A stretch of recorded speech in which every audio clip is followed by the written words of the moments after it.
이번 시간에는 모자 복원에 대해서 공부해 보도록 하겠습니다.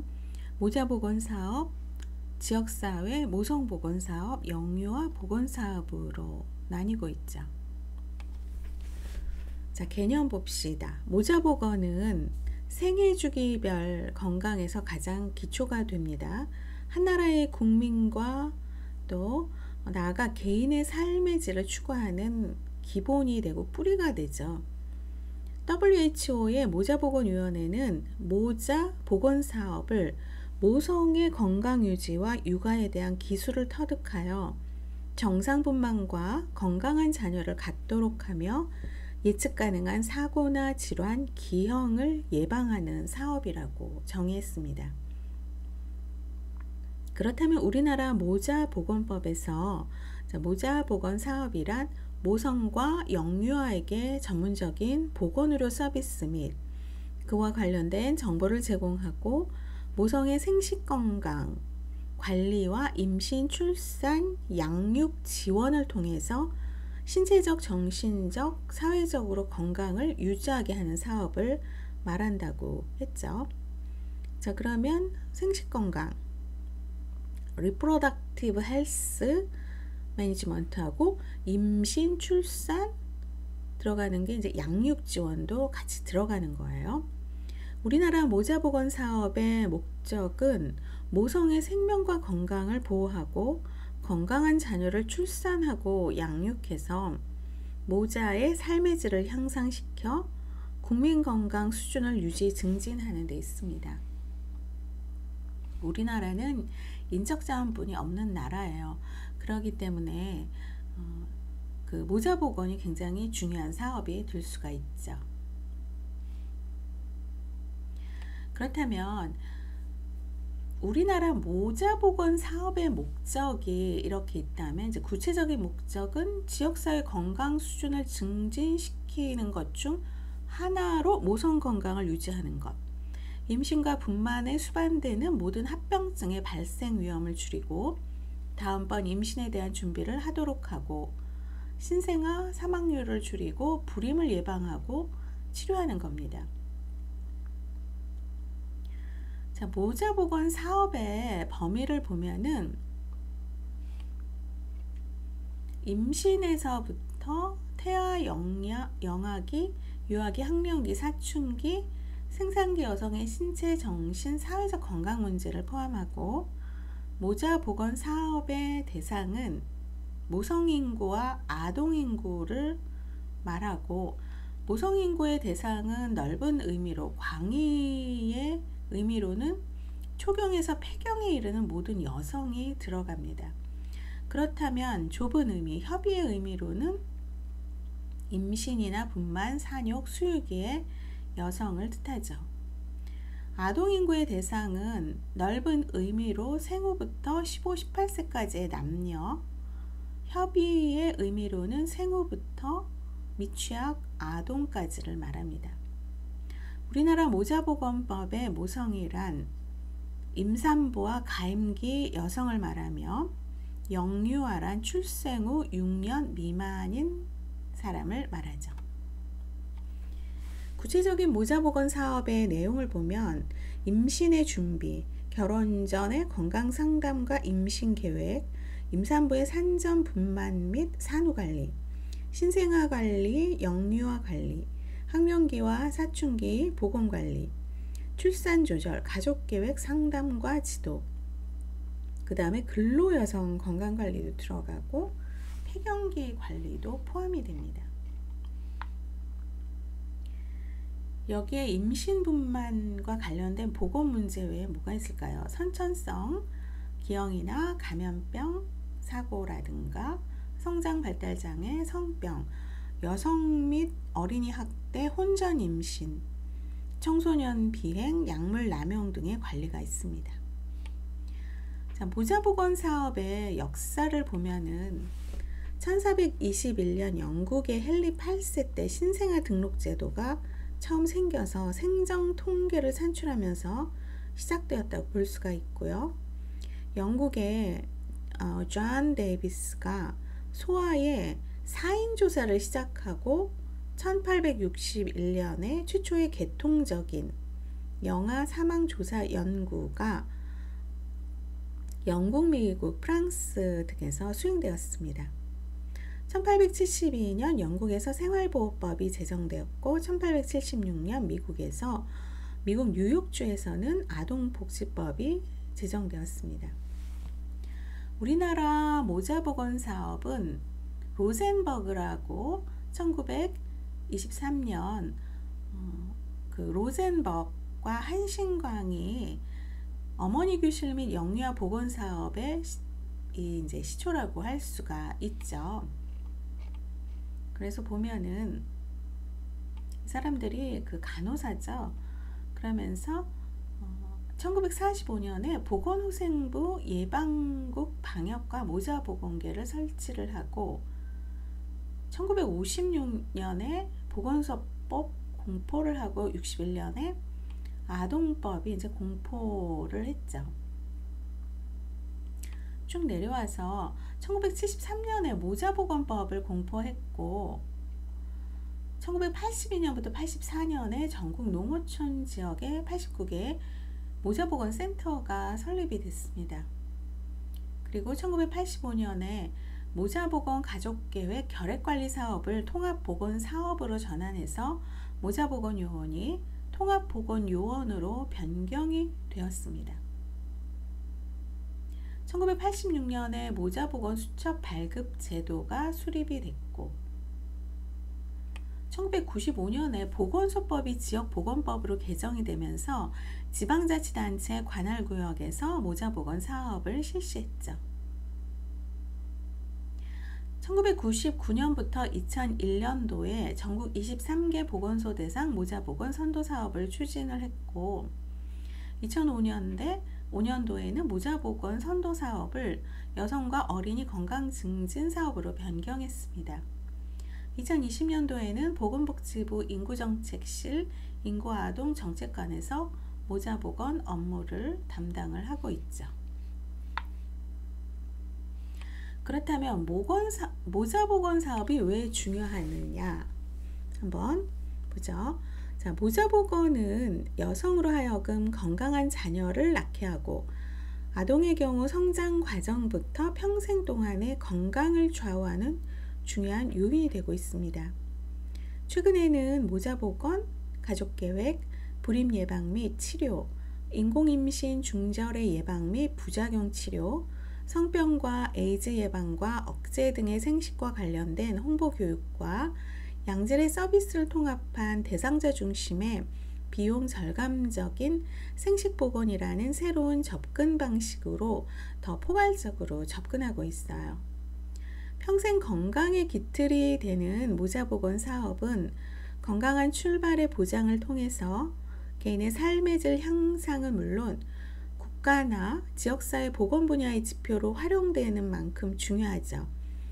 자, 모자보건이 중요한 이유를 구체적으로 살펴보면 다음과 같습니다. 대상 인구가 전체 인구의 절반 이상을 차지하고 있고 제한된 자원과 재원의 투입으로 영구적이고 확실한 효과를 얻을 수 있어 다른 사업에 비해 적은 비용으로 건강 증진에 기여하는 정도가 큽니다.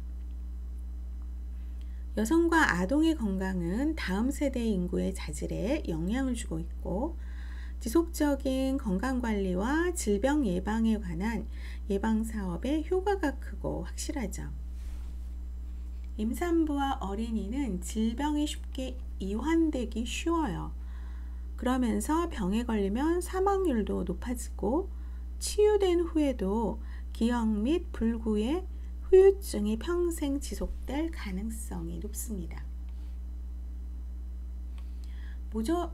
모자보건 사업의 주요 지표를 보면 모자보건 사업을 질적, 양적으로 평가할 수 있는 자료가 바로 이 지표거든요. 그 대표적인 게 신생아 사망률, 영아 사망률, 주상기 사망률, 모성 사망비 있습니다. 자, 이 부분은 학생 여러분께서 이런 건 좀 외우셔야 돼요.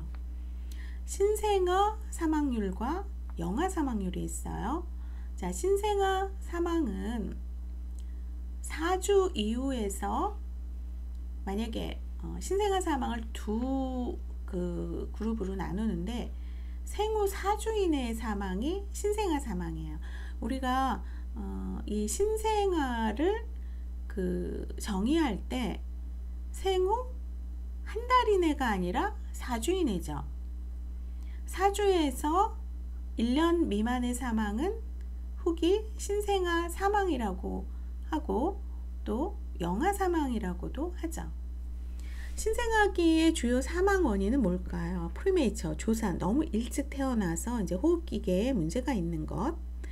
그 다음에 선천성 기형 등이고, 후기 신생아 사망 원인은 뭘까요? 영아, 돌연사 증후군, 폐렴, 영양결핍, 감염, 사고 등이 있어요. 자, 신생아 사망률은 한 국가의 건강 수준을 알 수 있는 대표적인 지표입니다. 영아 사망률이 국가의 건강 수준을 파악하는 지표로 사용되는 이유는 뭘까요? 상대적으로 영아 사망은 사회, 경제, 환경적 특성에 민감하고 생후 12개월 미만의 한정된 집단을 대상으로 산출하기 때문에 정확성이 높고 국가 간의 변동 범위가 크기 때문에 비교시 편의성이 높기 때문입니다. 그러면 신생아 사망률은 특정 연도의 연간 출생아 수 분의 생후 4주, 생후 28일 이내의 신생아 사망자 수 곱하기 1000이에요. 영아 사망률은 특정 연도의 연간 출생아 수, 분모는 똑같죠? 근데 분자에서 출생 후 1년 미만의 영아 사망자 수가 다르죠. 그 다음에 곱하기 1000을 합니다.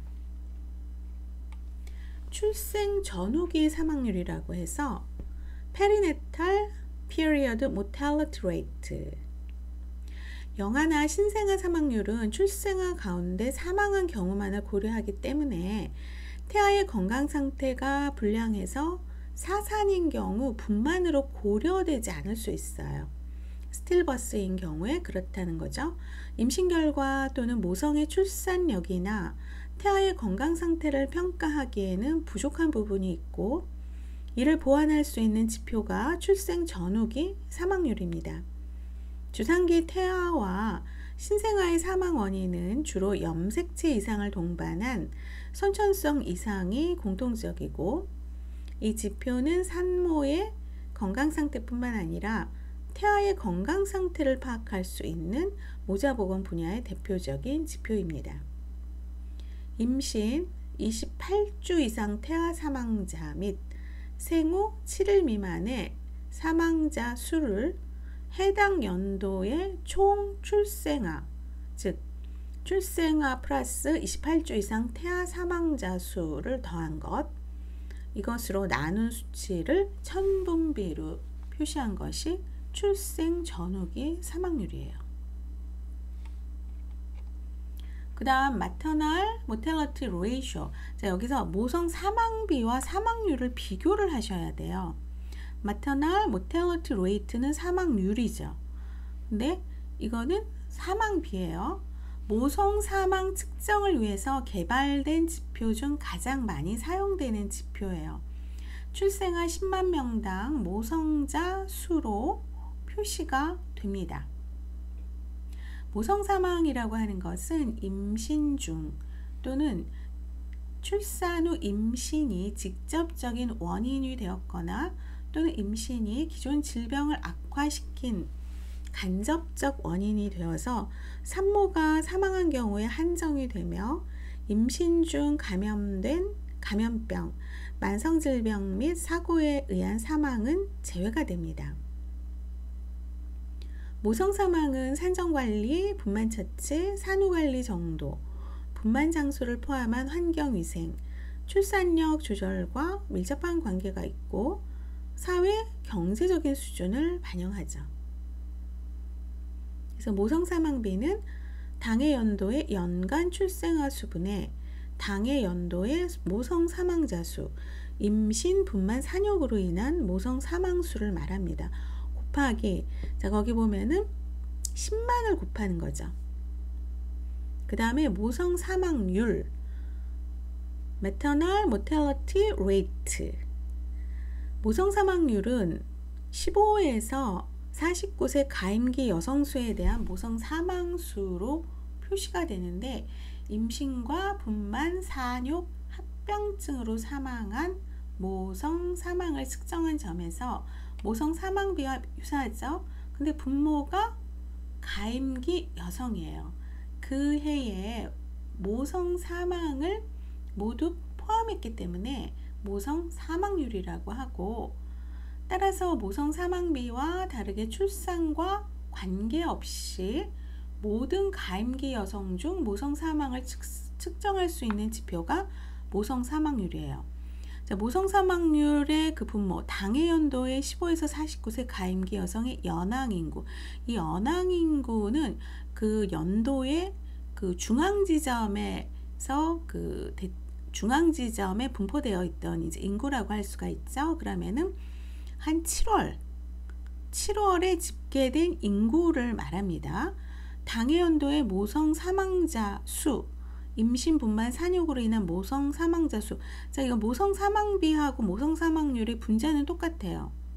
근데 자, 모성 사망비의 분모는 당해 연도의 연간 출생아 수이지만 모성 사망률의 분모는 당해 연도의 15에서 49세 가임기 여성의 연항 인구라는 거, 이거를 꼭 비교하시기를 바랍니다.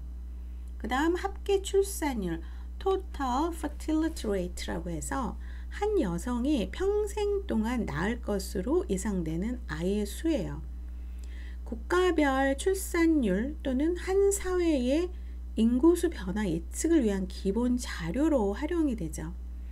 조사 대상은 주로 15에서 49세 가임 여성, 가임 연령 여성들이고, 조사 방법은 조사 연도에 가임 연령 여성들의 실제 출산율을 연령대별로 조사해서 합하는 방식으로 5세 단위의 계급으로 계산된 연령별 출산율의 5를 곱하는 방식의 두 가지로 나뉩니다. 합계 출산율이 높을수록 그 사회의 인구수는 이제 증가하게 되죠. 우리나라의 합계 출산율이 0.7도 지금 안 되고 있죠. 자, 그 다음 기타 지표, 조출생률, 크루드 버스 레이트라고 해서 당해 연도의 연항 인구 분의 특정 연도의 총 출생아 수 곱하기 1000, 일반 출산율, 당해 연도의 15에서 49세 가임기 여성의 연항 인구 분의 연간 총 출생아 수 곱하기 1000, 태아 사망률, 당해 연도 연간 총 출생아 수분의 당해 연도 태아 사망자 수 곱하기 1000.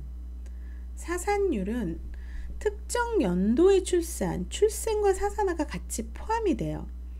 그 대신 같은 해의 임신 몇 주 이후, 28주 이후의 사산아 수가 분자가 되는 겁니다. 자, 유아 사망률, 특정 연도의 1에서 4세 중앙 인구 수분의 같은 해의 1에서 4세 사망자 수. 그 다음에 여기서 제일 중요한 게 알파 인덱스예요. 자, 특정 연도의 신생아 사망자 수 분의 특정 연도의 영아 사망 수 곱하기 1000인데, 여기서 분모가 신생아 사망자 수죠. 분자는 영아 사망자 수예요. 그러면 영아 사망자 수보단 신생아 사망자 수가 월등히 낮죠. 범위 자체가 좁으니까. 그래서 1 이하가 나올 수가 없어요. 이 숫자가. 자, 알파 인덱스 꼭 알아두시고요. 알파 인덱스 같은 경우에는 영아 사망과 신생아 사망 관련 지표로 알파 인덱스가 1에 근접할수록 거의 모든 영아 사망이 신생아 사망이 되겠죠. 그 지역의 건강 수준이 높은 것을 의미합니다.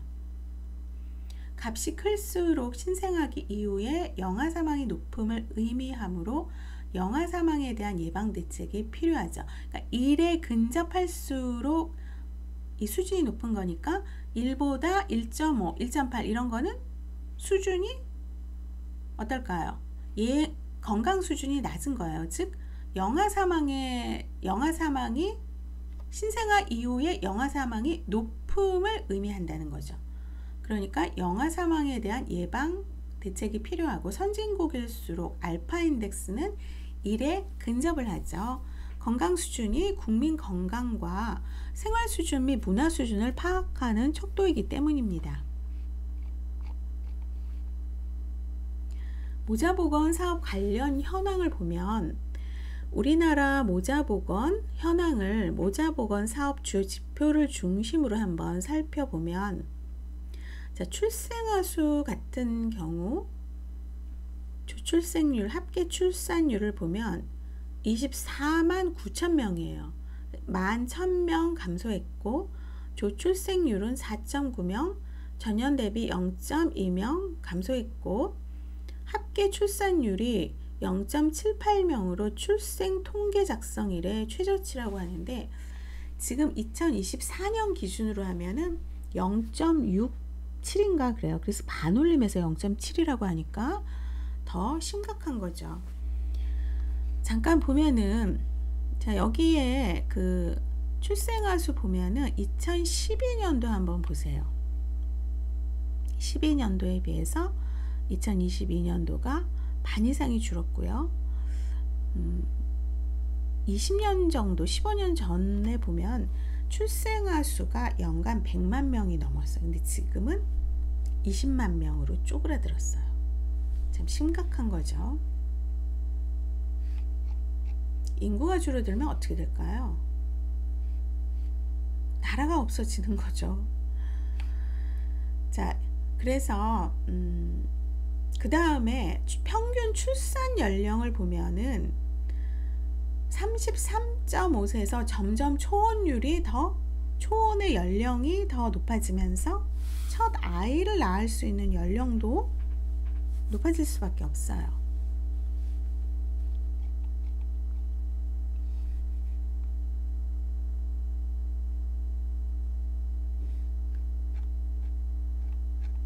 자, 이 통계는 통계청에서 내놓은 이제 출생 통계거든요. 2022년도 그 출생 통계를 말하고, 이번에 입학하는, 그러니까 2024년 5년도에 입학하는 학생들이 이제 황금 돼지띠 때 태어난 학생들이라서 좀 신입생들은 좀 많을 거라고 하는데, 어쨌든 우리나라는 계속 줄고 있다는 것입니다.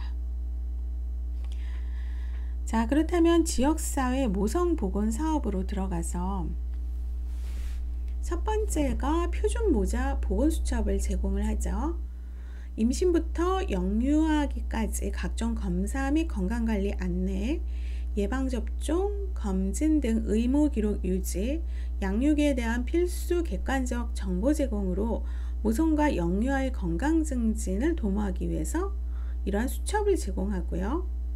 6세 미만 영유아 무료 건강검진과 연계되어서 건강검진 일정표 및 성장 발육 곡선 등을 수록해서 검진에 대한 안내를 제공하고 있습니다.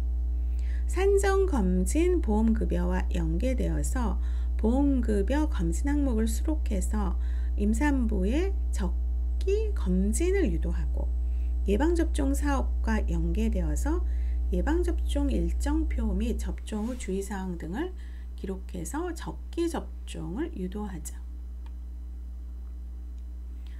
그래서 그 수첩에 보면 성장발달 정보, 의료기관 방문 기록, 영유아 건강검진, 예방접종 정보와 기록, 부모 위안 정보, 정부 지원 사업 안내가 있습니다. 또 임신, 출산, 육아 종합정보 제공 홈페이지를 운영하고 있죠. 아이사랑 사이트라고 해서 임신, 출산, 육아 관련 종합정보 및 신뢰성 있는 상담 서비스와 가임기 여성의 건강한 출산과 양육을 위해서 필요한 정보를 제공해서 출산 친화적 사회 분위기 조성으로 출산율 안정에 기여하기 위함인데, 우리 정부가 지난 몇 년 동안 100조를 썼어요. 100조. 어마어마하게 많은 돈을 썼어요. 그렇게 쓰면서 과연 아이가 많이 낳았을까? 참 그것도 정책을 또다시 들여다봐야겠죠. 가치관의 변화도 저는 심각한 것 같아요. 내가 아이를 낳아서 좀 희생을 해야겠다라는 그런 생각이 이제는 젊은 사람들에게는 많이 없어지고, 또 먹고 살기가 더 힘들어졌고, 내가 노력해서 어떤 집 한 채를 사서 살아갈 수 있는 것이 평생 직장이라는 개념이 너무 없어졌어요. 우리가 6.25 전쟁을 겪고 산업화에 성공했지만 IMF를 겪으면서 엄청나게 힘들어지고, 그 다음에 이제 코로나를 겪으면서 뭐 더 힘들어지고 있고, 또 지금 대공황이 다가오고 있다고 하는데, 이 동물들을 보면 만약에 생존이 힘들다 그러면은 새끼를 안 낳거든요. 그렇다면 인간이란 존재는 동물보다 더 위대한 존재인데, 인간은 머리가 더 좋잖아요. 내가 아이를 낳으면은 이 아이를 낳은 이 세상이 우리 아이를 지켜줄까? 거기에 대한 어떤 명확한 해답이 없다는 거죠. 대학을 나와도 소용이 없고, 이제는 학벌이 없는 능력 위주 그런 사회가 되기 때문에, 참 이런 거는 여러 가지 다학제적인 접근이 필요하지 않을까라는 생각을 합니다. 그래서 사업 내용 같은 경우에는 뭐 여러 가지 24시간 온라인 상담, 상담원의 전화 상담 활성화를 통한 가임기 여성의 정보 접근성 제고, 그 다음에 이제 국제결혼, 이주여성, 다문화 가족 등 정보 소외계층 대상의 특성화 콘텐츠 개발 및 보급을 하고, 온 오프라인 정보 연계를 통한 사이트 내 임신, 출산, 육아 콘텐츠를 활성화를 하죠.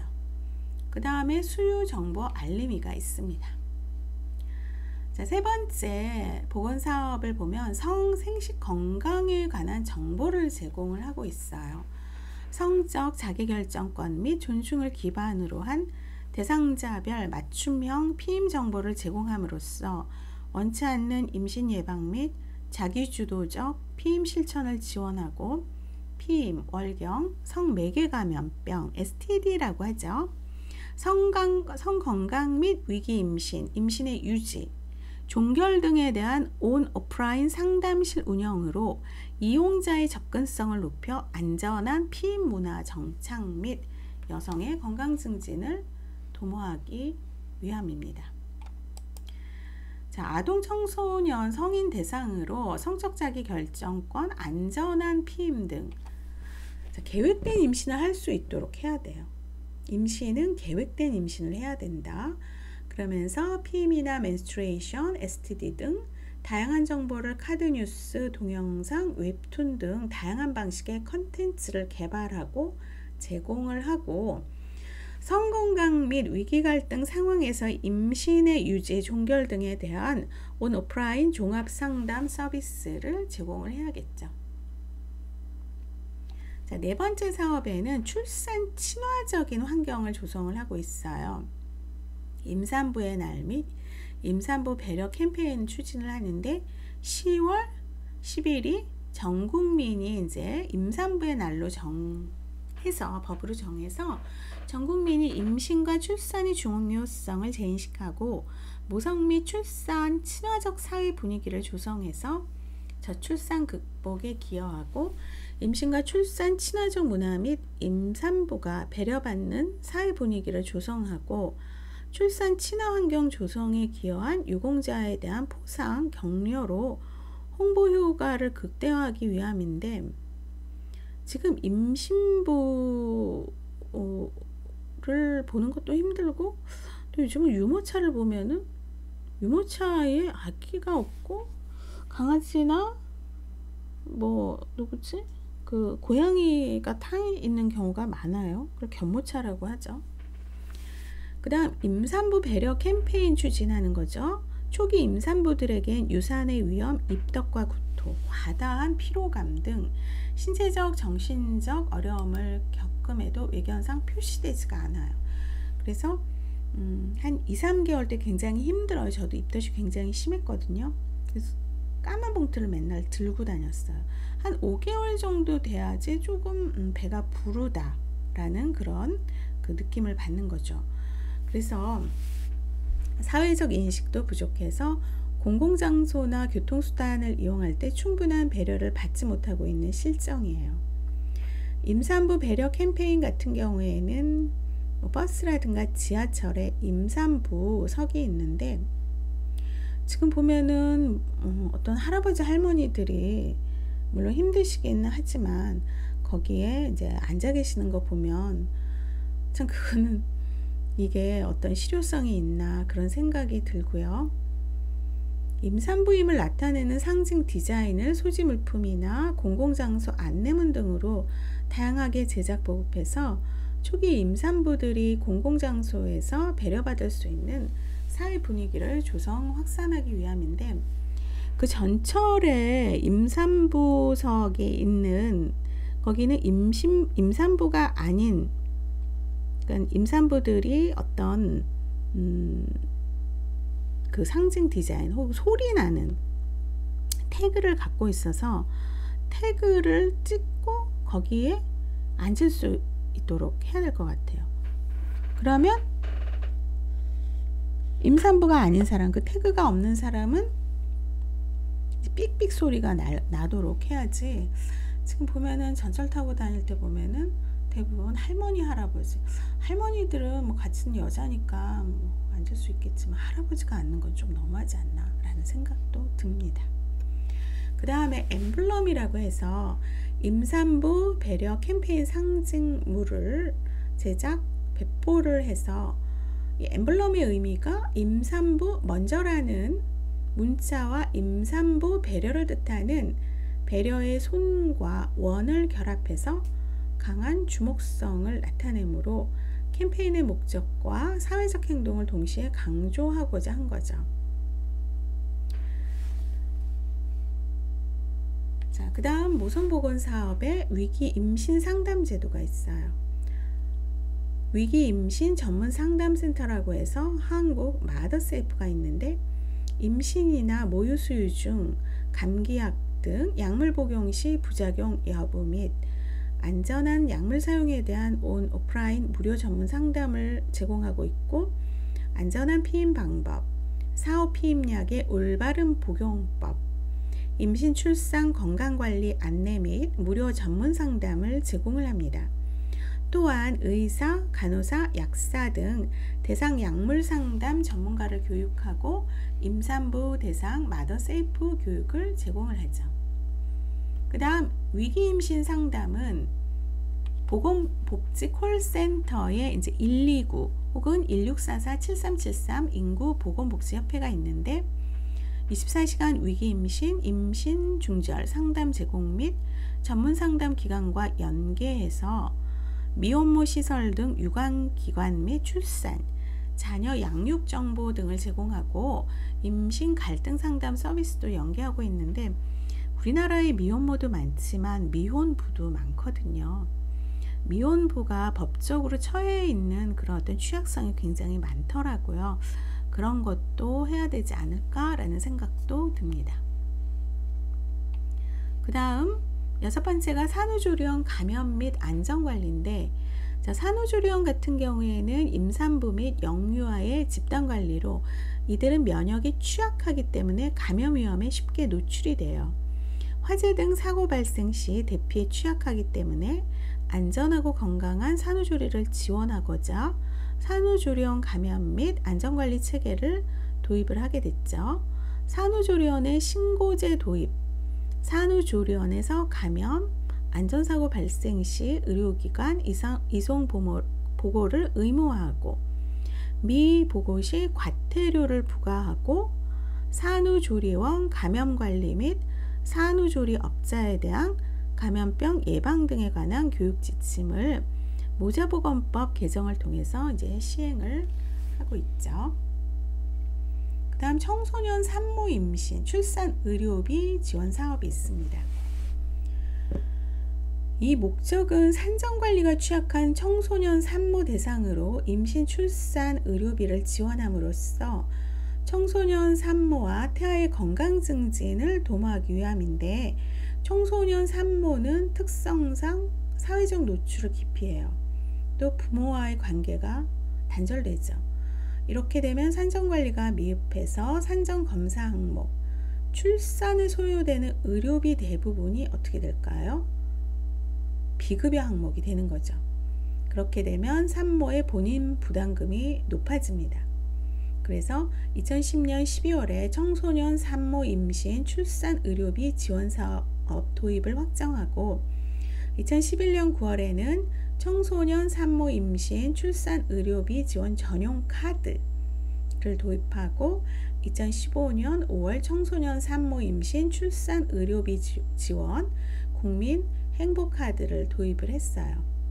그래서 지원 대상자는 만 18세 이하 청소년 산모 임신 출산 의료비 지원 신청자이고, 지원 범위는 임산부가 산부인과, 병의원, 한의원, 조산원에서 임신 및 출산과 관련해서 진료받은 급여 또는 비급여 의료비 중 본인 부담 의료비를 말합니다.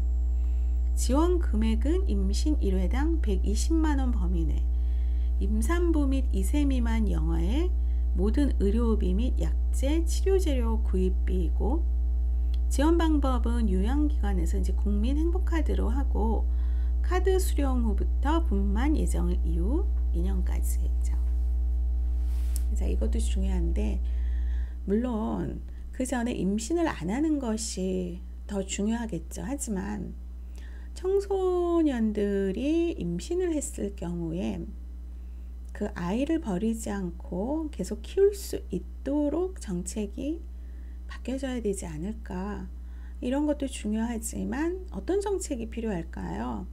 예를 들면 아이에게 뭐 한 달에 뭐 양육비라고 해서 한 150에서 한 200 정도 나올 수 있고, 그 청소년 산모가 학교를 계속 다니거나 아니면 직장을 알아봐 주고, 그리고 어떤 그 거주를 제공을 해주면은 아이를 버리지 않고 뭐 신생아 유기라든가 그런 상태도 없지 않을까. 일단은 아이는 결국은 국가가 나서서 키워야 되지 않을까라는 생각을 합니다. 난임 부부 시술비 지원 사업. 한쪽에서는 아이를 버리는데 한쪽에서는 아이를 못 가져서 굉장히 고통에 빠져 있는 부부들도 상당히 많아요. 그래서 체외 수정 시술 및 인공 수정 시술 등 특정 치료를 요하는 난임 부부에게 본인 부담 및 비급여 일부를 지원해서 경제적 부담을 경감시킴으로써 난임 부부가 희망하는 자녀를 갖게 하여서 행복한 가정을 영위하게 하고 저출산 극복 효과를 달성하기 위함이죠. 예전에는 아이를 하나 가지려면은 불임 부부가 아이를 가지려면 1억까지, 그 30여 년 전에는 뭐 1억을 들였다 뭐 그런 얘기도 많이 있었어요. 그래서 이렇게 경제적 부담을 경감시킴으로 해서 희망하는 자녀를 갖게 해서 행복한 가정을 영위하게 하고 저출산 극복 효과를 달성하기 위함입니다. 난임 부부의 지속적인 증가는 난임 문제를 개별 가정의 문제가 아닌 사회 현상으로 간주해야 돼요. 그래서 이 난임에 대한 사회 국가의 책임 요구가 증대하고 있고, 현재 체외 수정 시술 등 난임 치료 시술비는 건강보험이 적용되지 않는 고액이기 때문에 시술비 중 일부를 지원함으로써 난임 부부의 경제적 부담을 경감할 필요가 있어요. 이 난임 시술할 때 상당히 힘들어요. 어떤 분은 아사이티스가 계속 차서 이제는 그만뒀다라고 하는 젊은 층의 그 부부도 제가 많이 봤거든요. 그래서 이런 어떤 물질적인 정서적인 지원이 저는 필요하다고 봅니다. 결국은 아이를 원하는 가정이 출산을 할 수 있도록 적극적 출산 지원 정책이 필요하죠. 그 다음 고위험 임산부 의료비 지원이에요.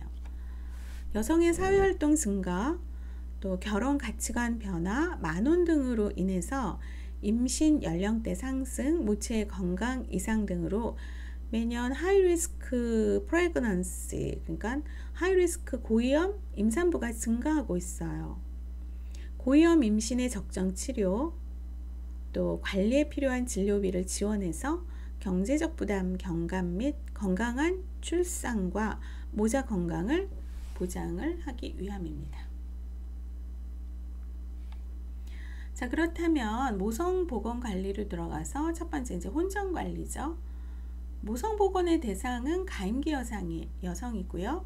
임신 중에 있는 여성과 분만 후 6개월 미만의 수유기 여성인 임산부 및 중년기 여성의 건강관리를 포함하는 컴프리헨시브 포괄적인 서비스를 제공을 합니다. 따라서 모성보건관리의 목적은 결혼 전 관리에서 시작해서 임산부의 산전, 분만, 산후관리, 고위험 인부관리 및 중년기 여성의 건강관리 등을 함으로써 건강한 자녀 출산과 분만 후 합병증 없이 회복하도록 도와서 모성 사망률을 감소시키는 데 있죠. 그래서 혼전관리를 보면은 가임기 여성의 건강 증진 사업의 일환으로 올바른 성문화를 정립하기 위해서 성교육 및 성상담 사업을 실시하고 있고, 생식건강 증진을 지원하기 위해서 여성 생식보건 증진 프로그램을 개발 보급하고 있습니다. 결혼 전 건강진단을 받아야 할 항목은 뭐가 있을까요? 흉부 X선 촬영, 혈액형 검사, 혈색소 측정. 혈액형 검사는 만약에 엄마가 이제 RH-형일 경우 그런 것도 이제 중요하죠. 혈색소 측정, 기본 혈액 검사, B형 간염 항원 검사, 성병 검사, 임질, 매독 혈청 반응 검사, 에이즈. 그 다음에 심전도와 소변 검사, 단백뇨가 있는지, 당뇨가 있는지, 또 신체 계측과 전신 소견, 성기 진단과 정액 검사, 월경력과 기초체온 측정, 구강, 시력, 생맥 및 기타 안과 질환. 그 다음에 유전 질환이죠. 그래서 자녀에게 현저한 장애를 줄 수 있는 유전성 질환이나 혼인 당사자 또는 그 가족에게 영향을 줄 수 있는 감염성 질환에 대한 진단을 받도록 하고 있습니다. 산정관리예요. 자, 산정관리 목적은 임산부의 안전하고 건강한 분만을 유도하고 태아와 모성의 건강 증진을 도모하는 데 목적이 있습니다.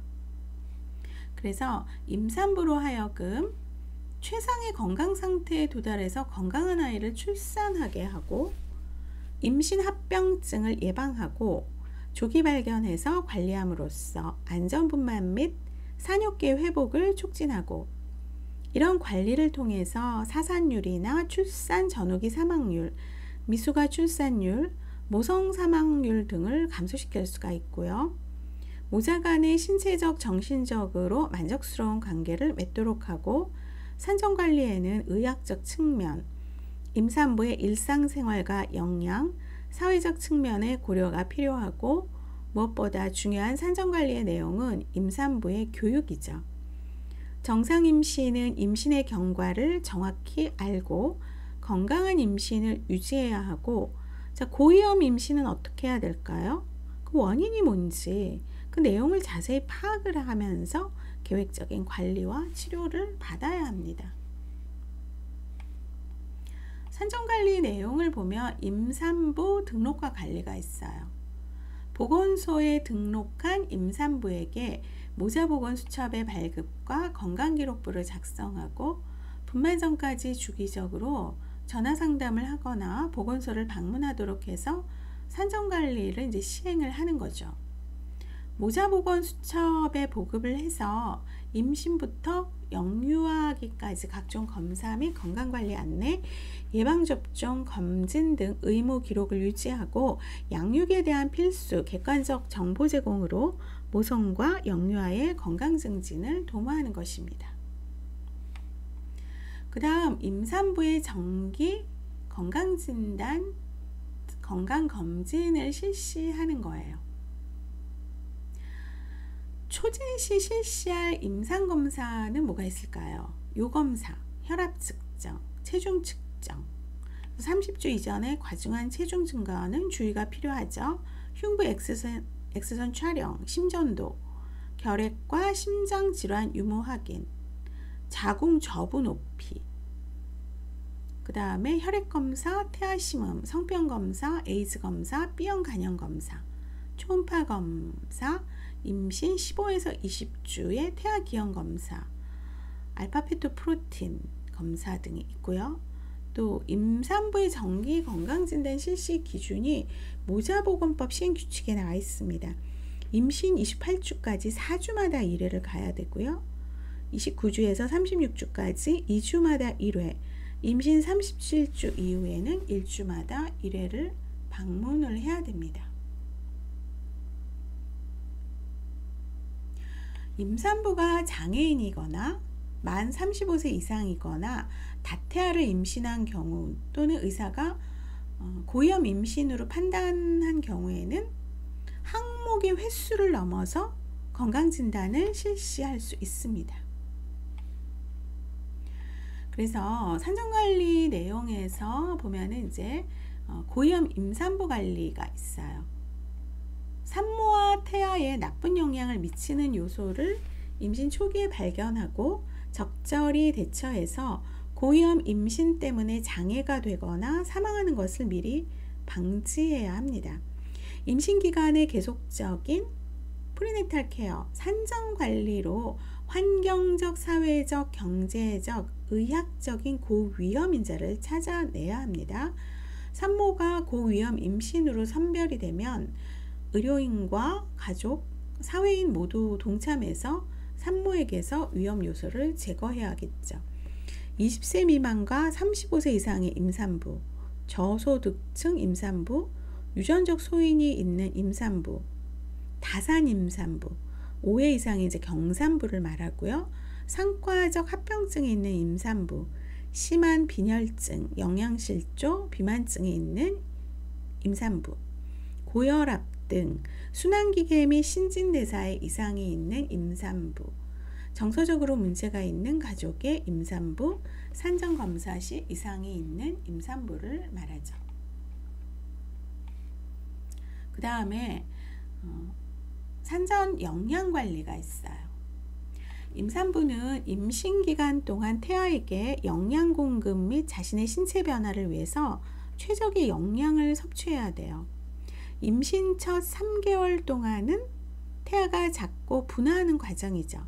모체의 상대적 영양 요구량은 정상 성인 요구량에서 서서히 증가를 하면서 잘 먹어야 되죠. 질적인 영양분의 섭취가 중요합니다.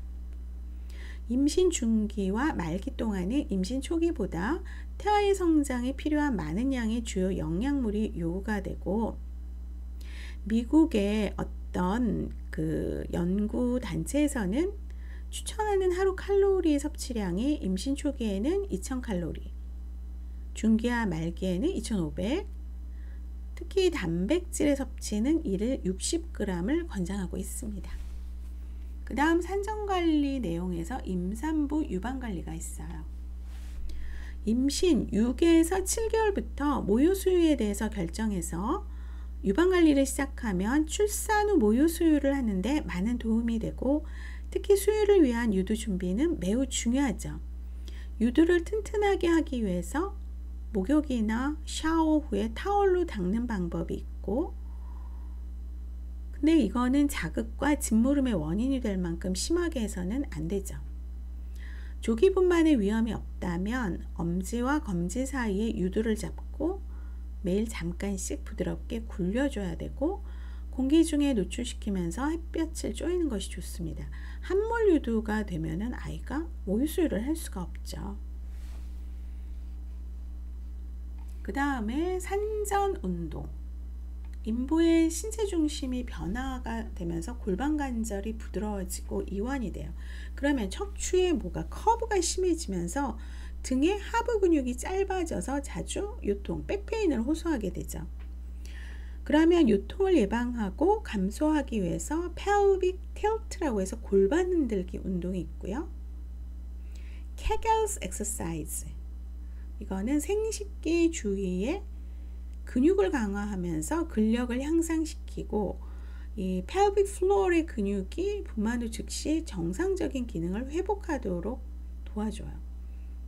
이거를 꾸준히 하면 생애 후반기에 나타날 수 있는 유테린 프롤apse, 자궁이 빠져나오는 거, 자궁 탈수나 인컨티넌스, 긴장성 유실금을 예방하는 데 도움이 될 수가 있습니다. 그 다음 임산부 철분제 지원이에요. 임신 5개월부터는 태아로 유입되는 혈류량이 상승이 돼요. 그래서 전체 혈액의 45% 정도가 증가가 되어서 철분 보충이 필요하지만 정상적인 식사로는 필요량을 보충할 수가 없어요. 임신 기간 지속적으로 일정량의 철분 제제 복용이 필요하죠. 임산부의 철분 결핍성 빈혈은요, 주산이나 유산, 태아 사망 및 산모 사망을 발생시킬 수 있기 때문에 이에 대한 예방이 중요하고, 전국 보건소에서 임신 5개월 이상 보건소 등록 임산부에게 분만 전까지 철분제를 지원하고 있습니다. 그래서 빈혈이나 다태아 임신 등으로 만약에 추가 복용이 필요한 경우에는 본인이 부담하도록 하고 있죠.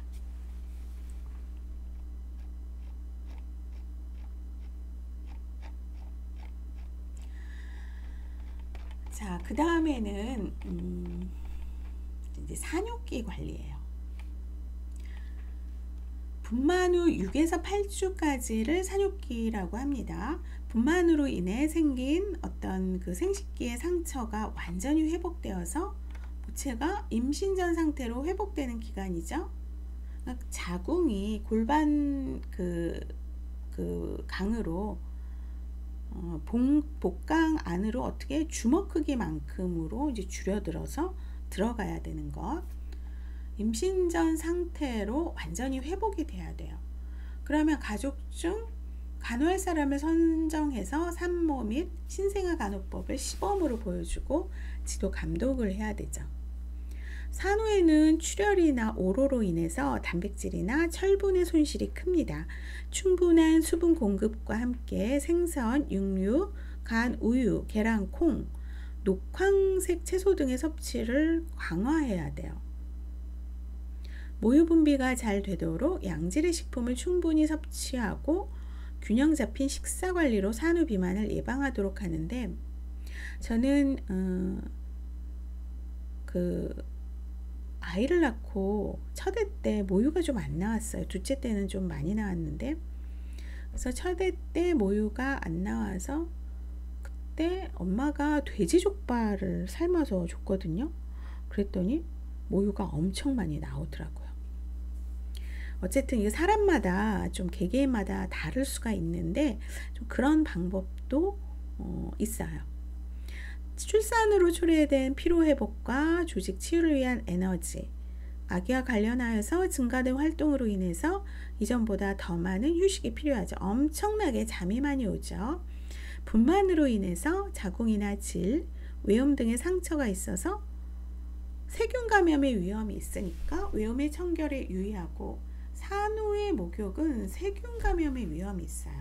그래서 24시간 후부터 통목욕은 최소한 4주가 지나서 하는 것이 좋아요. 성생활은 6에서 8주 이후에 하는 것이 좋고, 개개인에 따라서 배란 시작이 다양하기 때문에 분만 후에 첫 부부 생활을 시작할 때부터 가족 계획을 고려해서 필요에 따라 피임을 시작해야 되죠. 이러다 이제 까딱 잘못하면 저처럼 이제 연년생이 나옵니다. 따라서 분만 후 퇴원하기 전에 피임을 어떻게 할 것인지에 대한 논의가 먼저 이루어져야 하고, 특히 모유를 먹이면은 한 1년 동안은 배란이 안 돼요. 근데 분유를 먹이는 경우에는 빠르면 1개월 후에, 출산 후 1개월 후에 바로 배란이 되는 경우가 많아서 월경 시작 전에 산후 첫 배란으로 임신이 될 수가 있어요.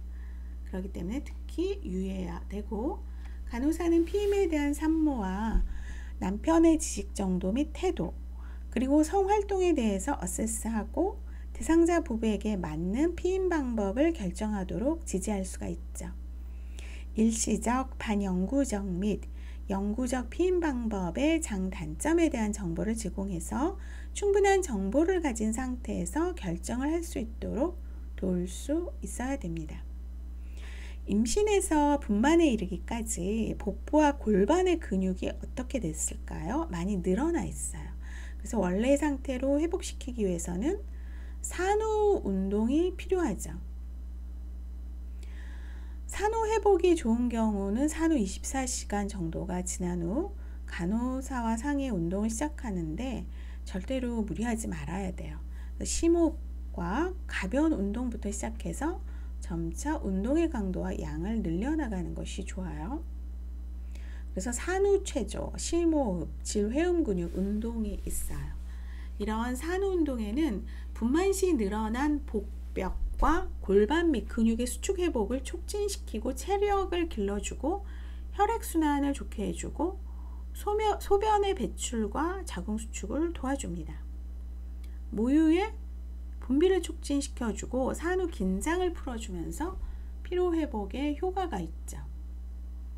그리고 변비 방지에도 도움이 되고 근육통을 해소하며 전신을 편히 쉬게 합니다. 임신 7개월부터 유방에서 초유가 나와요.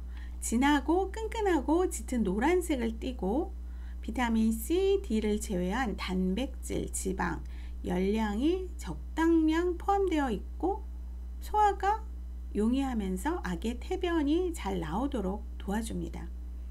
모유는 이뮤노글로불린 A, 즉 A형 면역 글로불린을 많이 함유하고 있어서 호흡기계, 소화기계에 대한 세균성 및 바이러스성 질환, 알레르기로부터 신생아를 보호해주죠. 또 락토페린은 위장관에서 세균의 성장을 조절하는 주요한 역할을 하면서 이외에도 대식세포나 과립백혈구, T형과 B형 림프구와 같은 방어물질을 많이 가지고 있어서 생후 6개월 이내에 감염과 질병을 예방하는 데 도움을 주고 있습니다. 그리고 신생아에게 영양학적, 면역학적, 정신적인 측면 등에서 이제 장점이 있는데, 자, 모유 수유 시 어머니에게는 자궁을 수축시키는 뭐가 나오죠? 뇌하수체 후엽에서 옥시토신 호르몬의 분비로 산후 빠른 시일 내에 자궁이 임신 전의 상태로 돌아가는 것을 돕고 체형을 원래 상태로 돌아오게 합니다. 저도 맨 처음에 이제 모유 수유할 때 보니까 이제 자궁이 수축을 하면서 산후통이 좀 심해지더라고요. 그리고 모유 시간이 길어지고 젖을 먹이는 기회가 많을수록 유방암의 발생 빈도가 낮아진다고 합니다. 모아 애착이 강해지면서 모아가 심리정서적 안정을 얻고, 모유는 신선하고 우유에 비해서 소화하기 쉽죠. 우유 알레르기 같은 수유 장애가 적어요. 면역물질이 많이 함유되어 있어서 많은 질병과 감염으로부터 신생아를 보호를 해서 상기도 감염, 중이염, 설사 및 위장관계 질환 등이 우유를 먹는 신생아보다 적게 걸립니다. 근데 이 모유 수유를 한다는 거는 이거 대단한 어떤 노력이 있어야 되거든요. 그래서 요즘 이제 수유실이 그 지하철에도 이제 많이 있죠. 자, 면역 물질이 많이 함유되어 있어서 신생아들에게 어떤 질병 관리에도 중요하고, 청소년기 당뇨병에 걸릴 위험성, 또 성인기의 비만과 고혈압이 될 가능성이 적다고 합니다. 비타민, 철분, 무기질 등은 모유에서 더 효과적으로 흡수가 되고, 우리 큰애 같은 경우에는 미숙아였어요. 프리메이처. 그래서 황달이 상당히 심했는데, 그래도 맨 처음에는 이제 모유 수유를 이제 초유를 했는데 소아과 의사가 모유 수유를 중단을 하라고 그러더라고요. 너무 황달이 심해지니까. 그러고 나서 이제 황달이 좀 낮은 다음에 그 다음에 모유를 이제 짜서 냉동실에 얼렸다가 그렇게 해서 이제 먹이고 했어요. 근데 근무를 하면서 3교대를 하면서 그게 쉽지가 않더라고요. 둘째 아이 같은 경우에는 집에서 이제 쉴 때였으니까 모유 수유를 많이 했어요. 그래서 둘째 아이는 이제 큰애보다 좀 더 건강하다고 할 수가 있는데, 요즘은 또 우유도 많이 나와 있으니까, 물론 되도록이면은 모유 수유를 하는 것이 가장 이상적이지만, 그렇지 못할 때는 또 분유를 먹여야겠죠. 비타민, 철분, 무기질 등은 모유에서 더 효과적으로 흡수를 합니다. 그래서 이거를 이제 하는 동안에 유방을 깨끗하게 관리를 하고 또 적절하게 지지를 해줌으로써 유방이 정상적으로 가능하게 하고 산모에게 편안함을 느끼도록 해야 돼요. 모유 수유를 하고 난 다음에 또 이제 젖이 불어요. 그럼 딱딱해지거든요. 그럼 굉장히 아프고 열이 나요. 그러니까 계속 유축기로 빼내고, 그 다음에 이제 자주 먹이고 그래야죠. 자, 젖을 먹이기 전에는 반드시 손을 씻고, 먹일 시간을 놓쳤을 경우에는 손이나 유축기를 사용해서 젖을 짜내고, 또 브래지어가 산 후에 브래지어가 따로 팔아요. 수유 브래지어. 크기를 적당하게 조절하고 유즙의 흡수를 돕는 패드를 사용하는 등 위생적인 관리가 필요합니다. 산후진찰은 분만 후 6에서 8주에 의료기관을 방문해서 건강검진을 실시하고, 산후 문제, 이제 블리딩, 출혈이 있고 또 감염이 있을 수가 있고, 또 호르몬의 변화로 산후 우울증이 생길 수가 있어요. 이런 거는 조기에 발견해서 꼭 병원에 가서 치료하도록 해야겠죠. 자, 이번 강의는 여기서 마치도록 하겠습니다. 감사합니다.